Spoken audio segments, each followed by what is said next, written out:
Brian and Kenzie in the morning. And Chicago's alternative all day. Q101. Brian and Kenzie on Q101. Time for a fact that makes your brain just go. What was yesterday's fact? It was the most dangerous day to get on the road all year. August 7th is the most dangerous day on the road. As Mitchell put it, if you're driving, you could die. That was how he said it. I try not to be as ominous, but hey, it's a fact, and we got to be careful out there on the roads. Period. Today's fact, it's not much better than that fact yesterday. 15,000 injuries happen right around this time of the day. And it's something in your house. So 15,000 injuries around the country, and many thousands of them here in Chicago area, happen around this time of the day. Okay, that might give you a little hint. It's something in your house. I know it. I just know I know it. Oh, okay. Is it falling down the stairs? Because I fall down the stairs every time I'm running late. So if you wake up, I can't get my feet to move like that the right way. So I feel like you're like, oh my God, I'm supposed to get up at 6. And then like you just fall the whole way. It sucks. Well, of course, I'm not going to tell you if you're right, but it could be that. We have some audio here of Kenzie running late and falling down the stairs.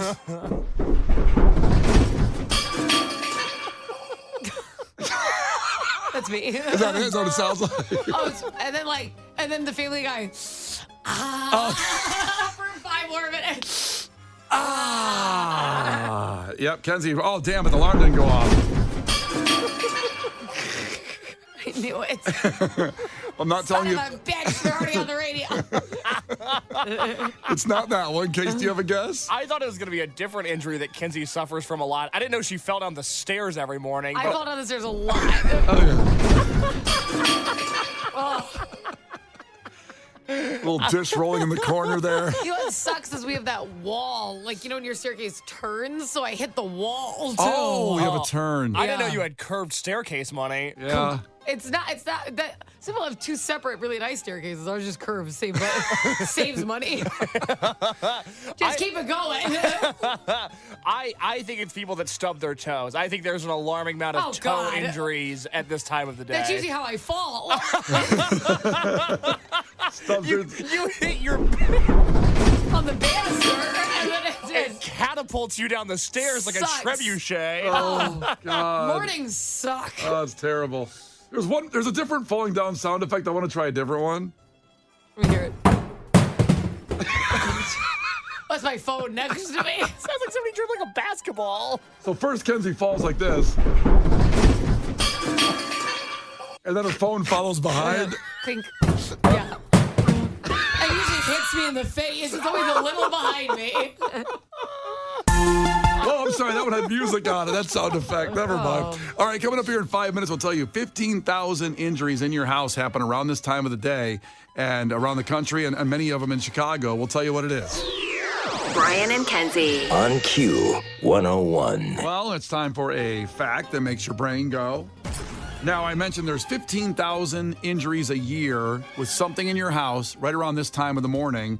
And that means there's, several hundred at least in Chicago if there's 15,000 around the country because we're the 3rd biggest city in America. Now, Kenzie guessed it was falling down the stairs because, quote, she does it nearly every morning. Is that what you said? Well, whenever I'm running late, which is, yes. Oh, yeah. See, it could sound like that. And then her phone quickly following behind her. Always hits me in the face.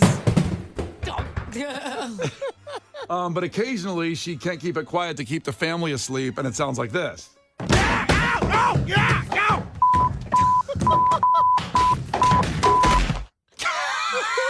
Sucks.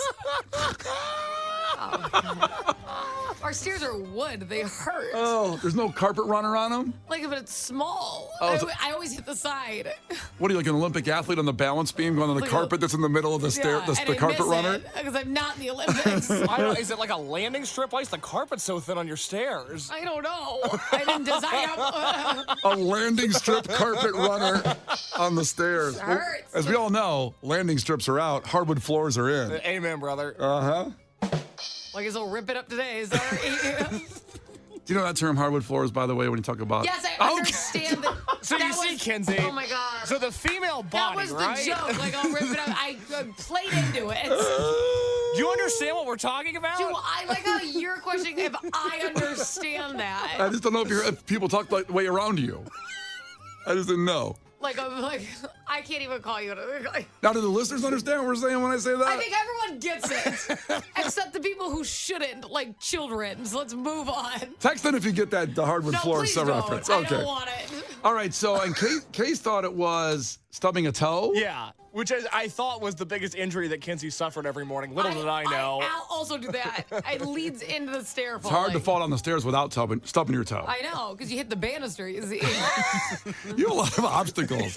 You have the landing strip carpet runner, and then banisters, and a wall in the middle of your staircase that's up for a turn. Her house is like a supercross track. There's just obstacles everywhere. It's like the Daytona 500. You have that turn. Yeah. It feels like I broke into the McAllister's house, is what it feels like. You're like Joe Pesci every morning.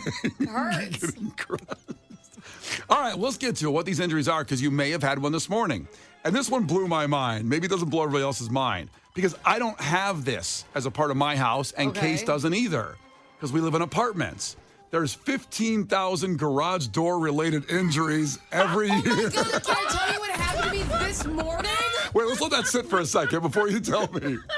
There's 15,000 garage door related injuries I believe it. every year in America. I believe it. I'm stunned by that, because I think you could see the garage door coming down. I just made it go slow.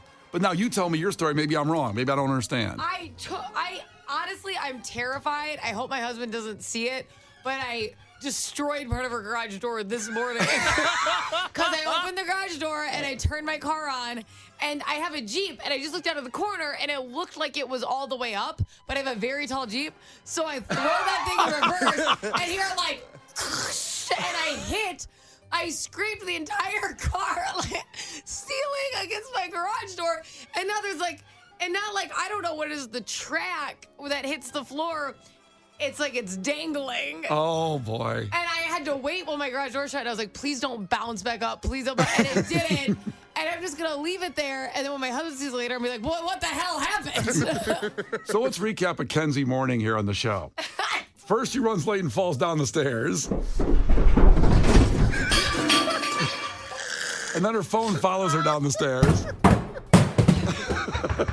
And then, for some reason, she has an extended high Jeep that's taller than any Jeep ever built. She's driving a high-rise. Maybe it's her wheels. Maybe she got a monster it just truck. Looked like you. Okay, listen. When you're in a car and your garage door, like it's like, well, it's basically up. I guess when it's basically up, my Jeep still touches it, and that's what we found out today on MythBusters. Sucks ass. She's pulling Gravedigger out of the garage. That's what I pictured. Sunday. Kenzie leaves her garage and destroys the door. Oh, it's like limping now. Well, I think he's going to notice it. Is that what you said? You said he hope he doesn't notice it? Well, I'm not going to say it was me. I will deny. I'm just going to say, like, obviously. Okay, he's got a car, though. Yeah. It couldn't hit the garage I'm door. going to say something wasn't happening while it was on the ground. Like, the thing came loose. Go with that. I don't admit anything. I took out a landscaping light once, and he was like on my ass about it. He's like, what happened to this light? I'm like, I don't know, like a raccoon probably. This is none of my business. How the hell, why would I hit a light? And I absolutely hit that light, and I will never admit it to You him. may not be aware, but Kenzie was in court yesterday for a speeding ticket. Yeah, I was. We'll talk about that later in the show. She is here, and she didn't have to Listen, call it's us. been a rough few months for me, okay? Yeah. It's been a rough few months. Have you thought about changing your driving habits at all? I don't think I'm doing anything wrong. Sure you don't. That's concerning. Well, maybe she has CTE from falling down the stairs. I don't have great depth perception. That's my problem. She's like Rocky. She's got all that CTE. Listen, I have a hard time. I'm not good at seeing an area and being like, well, I can fit or not fit. I really struggle with it. When I see a parking spot, I'm like, I don't know. Yeah. We'll just try. And sometimes it works, and sometimes it doesn't. I thought the garage door was high enough today. Obviously, it wasn't. I all of a sudden pictured Kenzie talking to her husband like Rocky. Because she has CTE from all the fights. I don't know what happened to the garage door, but it couldn't have been me. It wasn't me. It wasn't me. He sounded a Justin. little bit like Yogi Bear. Did Yogi Bear have CTE? Well, watch Rocky. He sounds a little bit like Yogi Bear, but a lower know. register. Oh, there you go. I'd be curious if anybody ever got injured by their garage door, to check in at 312-591-8300. The Brian and Kenzie Show. Q101. The Brian and Kenzie Show. Q101. It's Brian and Kenzie on Q101. That was 2 Green Day songs, and I enjoyed it a lot. Baby. Even got kind of a bonus, song Jaded there. But Brain Stew, Jaded are always played together. That's one song. And then Dilemma. So phones are busy. Phones are busy. I'd imagine. It's your chance to get to the lounge. It will happen again later with Lauren and with Brian Phillips. Case will have those times in a second here. But let's go to some phones and talk to some people here. So Jan's checking in. Ahoy, Jan, what's going on? Hello, everyone. Hello. So what are you doing? I'm really, really super stoked. I'm hoping that I can get in. Some quivering going on there. What are you? She's an angel. Oh, my goodness. Are you at home? Do you work? What's going on with you right now? Well, I'm handicapped, and I do work from home. I do have tickets for Tuesday night, but my husband's going to go because that's a little rough for me to get in and out. So I'm hoping that I can catch them, and I can bring my wheelchair in and see them ahead of time on Monday. Oh, my gosh, that would be my dream of all dreams. And, yes, I do work from home and listen to you guys every morning. Love you guys. Love your show. You get me through a lot of bad mornings. Well, good luck saying no to that, Brian.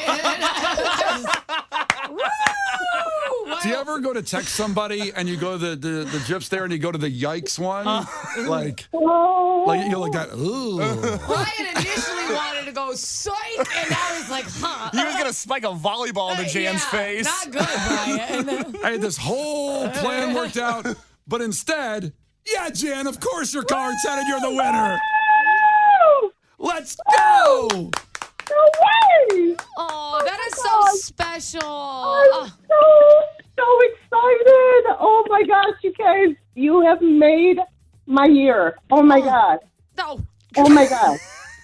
I love taking all the credit for Green Day's performance. You are so welcome. Oh, my gosh. You guys are fantastic. I love you guys. I love your show. You guys get me through. Have a very stressful job, so you get me through a lot of really gnarly mornings. So, love you guys. Well, I hope you can get off work on Monday, away from the stress. We're so excited to meet you, and I can't wait for you to be able to see them. Oh, my gosh. I'm over the moon, you guys. I am over the moon. Oh. Well, we can't thank you for all that, by the way. Yes. And we can't wait to meet you at the lounge on Monday. And let's be honest, you're working from home, so they're not going to know you're gone. Yeah, period. Come on. All right, Mary. I'm sorry, not Mary, Jan. I'm sorry, Jan. Hang on for a second. Kate's going to get your information in a minute, all right? So we love you. Thank you so much. I love you guys so much.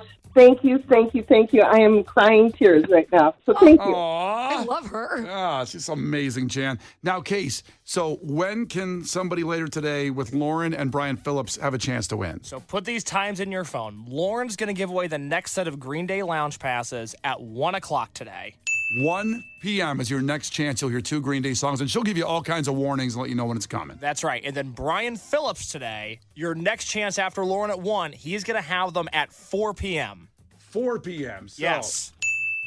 The rest of the day, 1 p.m. and 4 p.m. And do you know when we have it tomorrow morning? I do. You're going to want to put 1 p.m., 4 p.m., and 9 a.m. tomorrow. That is when we will have our next pair. If you want to win them from Brian and Kenzie, 9 a.m. tomorrow is going to be your next chance to win from us. Kenzie, do you remember what you put in your phone?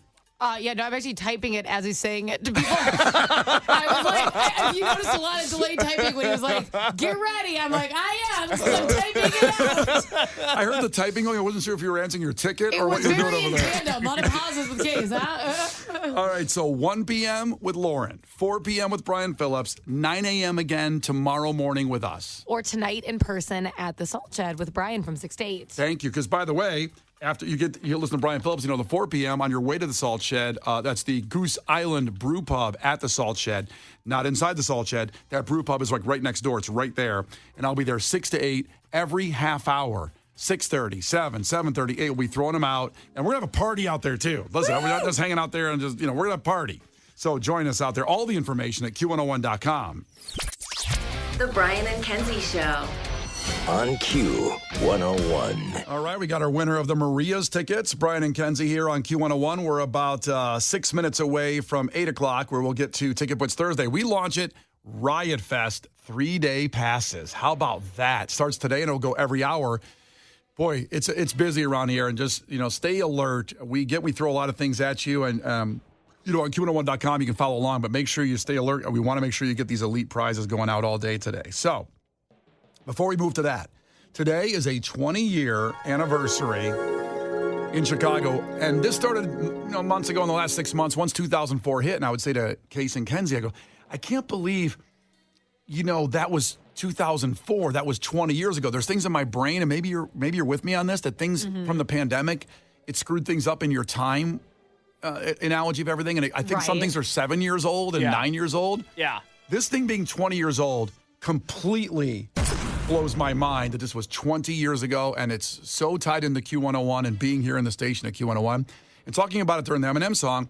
Kenzie obviously knows what it is and who it's about, but doesn't really know tons about it because it was 20 years ago. I really don't. I remember hearing about it, and of course I know them. Okay, of course I know that. Yeah. But because I don't want to give anything away before you start talking about it, it wasn't as impactful for me. It's something that I've heard in passing about, and I haven't done a deep dive on it. So I'm kind of excited to learn a lot about it. So that's something I've had time to chisel out for. Let me go read about this. Let me sit down. So I'm actually excited to get the details of it because I've heard jokes and stuff made about this, right? Sure. Where I'm like, oh, I get what you mean, but not really.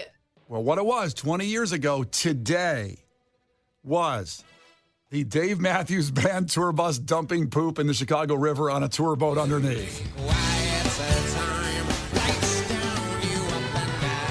Otherwise known as the Dave Matthews Band Chicago River Incident. Is that what the Wikipedia says?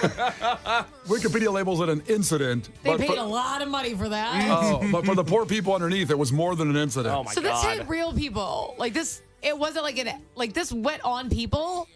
Yes. Oh my God. And I'll just start give you background, Kenzie. Okay, and please. And we'll go around because I'm sure a lot of people here just know of it, but don't remember. Right. I remember vividly Dave Matthews being in the studios of Q101 before this happened. Okay, and he did an interview, and we hung out, and he's a very nice guy. He's He was awesome. in high spirits, if you will. He was, literally. So when you look at the background of it, they had booked hotels downtown at Peninsula, Dave Matthews, for a couple nights at the Alpine Valley, where Case experienced a few weeks ago with Noah Khan and didn't see a show. Yes, very fun. These people saw a great show, a couple great shows. I say that I'm not ripping on Noah Khan. There was a tornado, and they canceled the show and moved it to September 11th, which Case can't go to now. It's a bummer. They moved it to a Wednesday. But You should still go. You made money. Fun. You made money back on that deal. Well, I didn't make money. I got my money back. I use girl math. That's I know, making no money. kidding. Woo, super rich, Brian. So the band booked 5 buses for its show. Stefan Wohl, remember that name? He drove the bus of the band's violinist, Boyd Tinsley, at the time. That was Boyd Tinsley? Boyd Boyd. Tinsley, Okay. who's no longer in the band anymore. That's a whole nother I side like story. these names. A lot of names going on here. Sure. So that was his bus. Now, during the warm winter months, as they say here on Wikipedia, the Chicago Architecture Center, where my brother Steve works as a docent on these boats. Yeah. A docent is a tour guide, and they work for free. He had to take tests and beat out 90, 100 people to get a free thing. So Now, work for free? work for free because they do it because of the passion. That's the best boat tour, the CACs. They're the best because they literally grueling tests. Now, I'm not saying the other ones are bad. I'm just saying that the Chicago Architecture Center are the best boats. Okay. And you hope you get on boat with my brother Steve because Case has been on that one. I love it. My Yeah. girlfriend and I had a really good time. Yeah. I got kicked off one. That does not kicked shock off me. one? Yeah. How do you get kicked off an architecture boat Because tour boat? I didn't have a bachelor party, but all my friends came in town for my bridal shower. Okay, so it sounds like a bachelorette party. Basically. And I thought, which I should have known better because all my friends are hooligans. Uh-huh. I thought it would be fun as a thank. I bought everyone's ticket for the boat tour. Everyone's. Yep. They got so wasted and were so loud, they stopped the boat. We had to get off the boat. How do you get off the boat? Did they make you stopped jump into the water? No, they stopped somewhere. They have extra ports, I guess. For these, I found out. I was like, come on. They're by that lighthouse out in the middle of Lake Michigan. They go, girls, get off. I was like shushing that. I felt like I was in 8th grade again when you go to a movie and your friends won't behave. You're like, Yeah. I wanted to see this movie. I'm like, I'm the bride. I've never got to this tour before. I wanted to. Everyone's wasted. It wasn't a good idea. It was my fault. I've never heard of people getting kicked off the bus before, or a boat before. We got kicked off the boat. Okay, so the The Chicago Architecture Boat Tour has offered a boat tour of the buildings around the Chicago River like they still do. And they have open roof seating. Most of Chicago's bridges, according to Wikipedia, which is true, are riveted grating, which is used for its strength and its anti-slip properties. Plus, the riveted grating allows rain, snow, and other liquids to pass through. So you don't have to make any kind of complicated draining system. Yeah. Turns out, before this, it was great. Before this event. The grates were great. The grates were awesome. It was an awesome idea. No one could have predicted it. No one saw this coming. That what could have seeped through. The guy who invented that grading system probably was like, I'm the smartest man in the world. Yeah, no kidding. Everyone's going to do this. Until August 8th, 2004. When let's go back to the name of that driver. I'm not trying to put him on blast, but Stefan Wohl, that's his name, was the driver of the band's violinist. He was alone in Tinsley's bus. So I want to make clear that no band members were in the bus when this happened. Mm-hmm. And driving to that Peninsula Hotel, when he emptied the bus's backwater tank, the Blackwater tank, as it crossed the metal grates of the Kenzie Street Bridge. Now, that's illegal, first off, correct? Well, we'll find out later that it's actually not illegal. Oh. That created the conundrum of how to punish the band and punish the driver. But it was not illegal, even though anybody listening, do not do that. Do not do that. You shouldn't do that. I thought you had to go to certain areas and facilities to do that. Like truck stops or whatever. You can empty out the stuff. Yeah.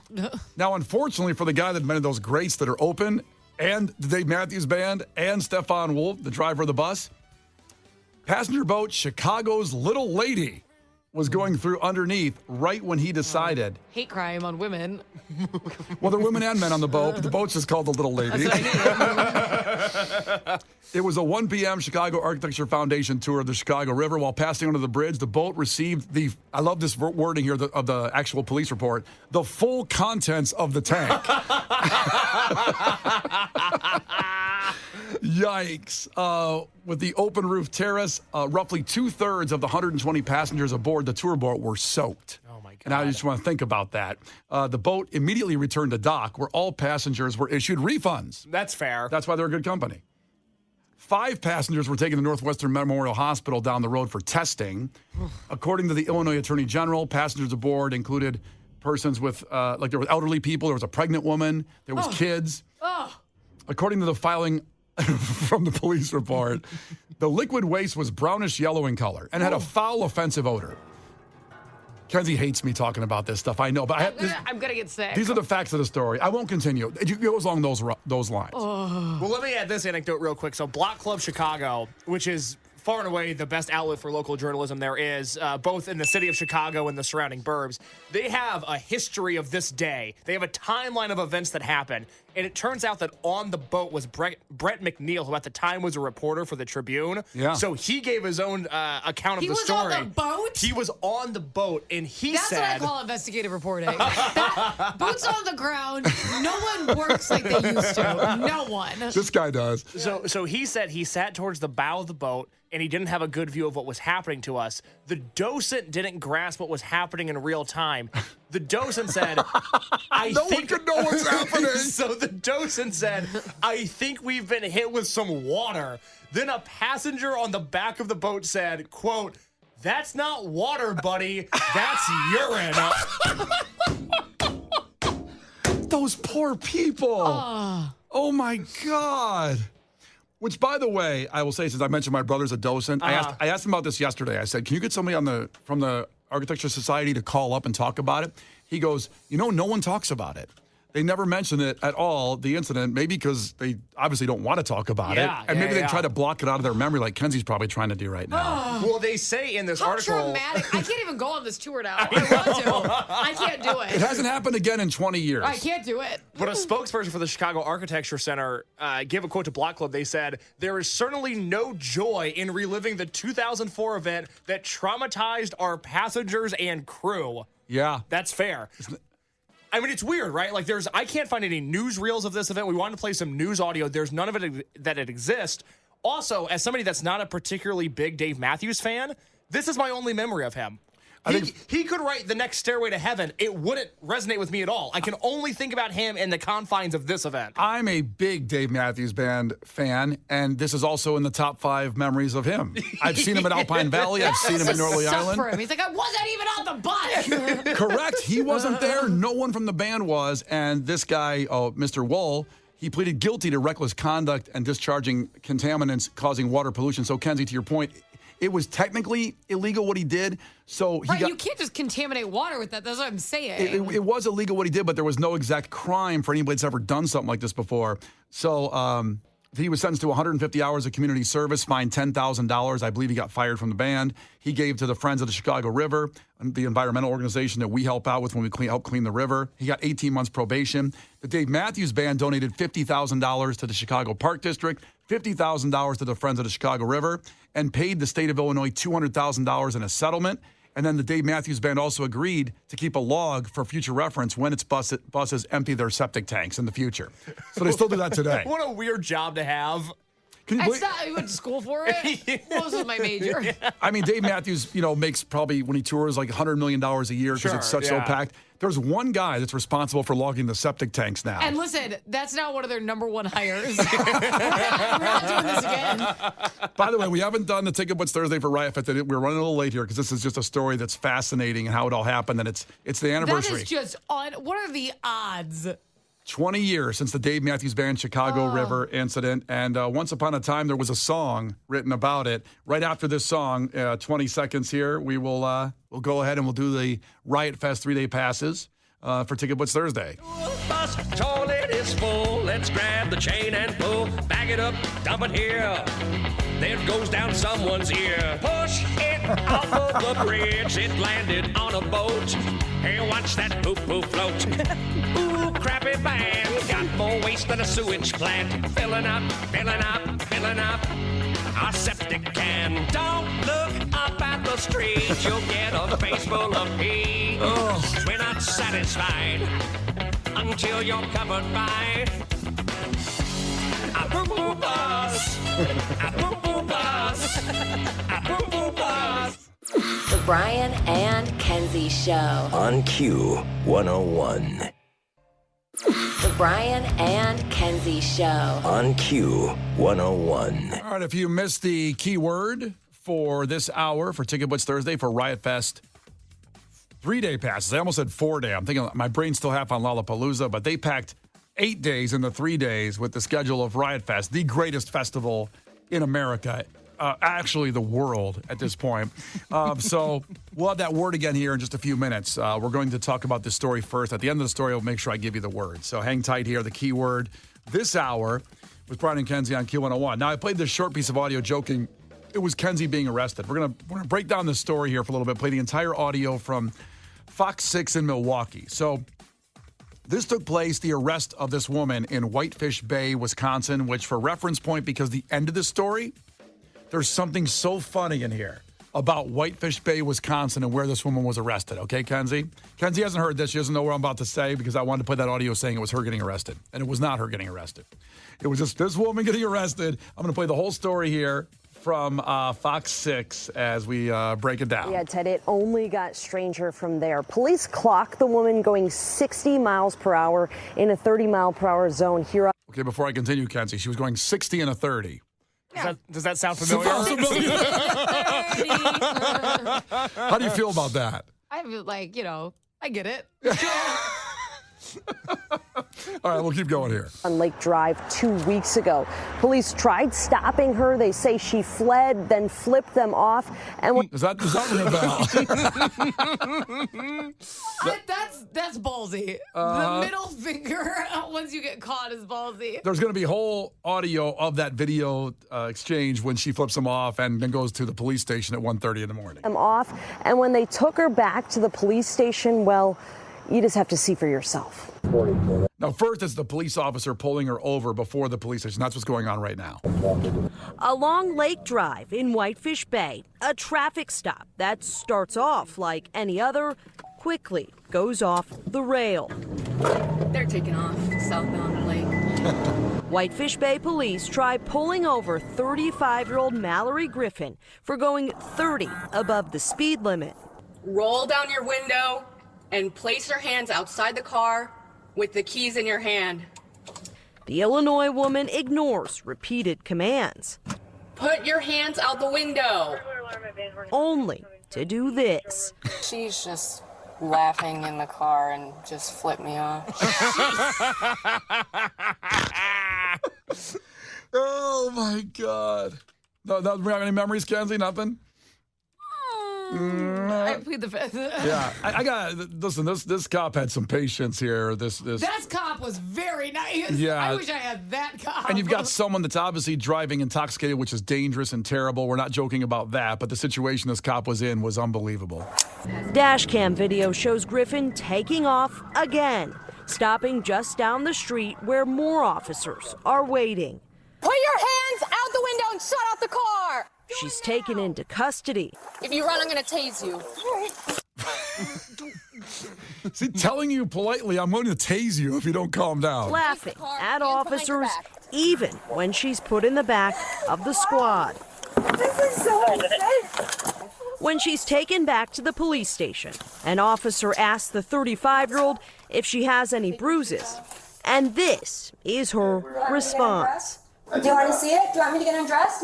Keep your hands up. She pulled her pants down. She had yoga pants on in the video, and right in the police station goes, because he said, do you have any bruises? They were trying to mark things if something happens to you in the police station. And she dropped her yoga pants down there to the officer. And then Did she have a bruise there? I didn't see because it was blurred. Sadly, Dang it. sadly, the news report blurred it. We have to get the uncensored version. Yeah, I'll be getting a hold of Fox 6 after the show. Hand over the tapes now. I love the female officer again says, put your pants up. Do you want to see it? Do you want me to get undressed? Keep your hands up.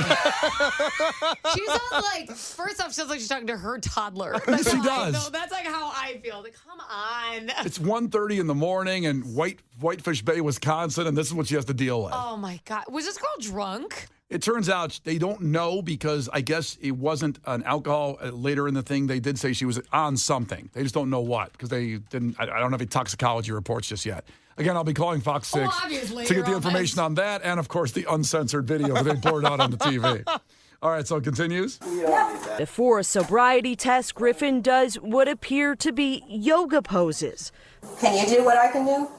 Can you do this in your car? And I haven't worked out in 3 years.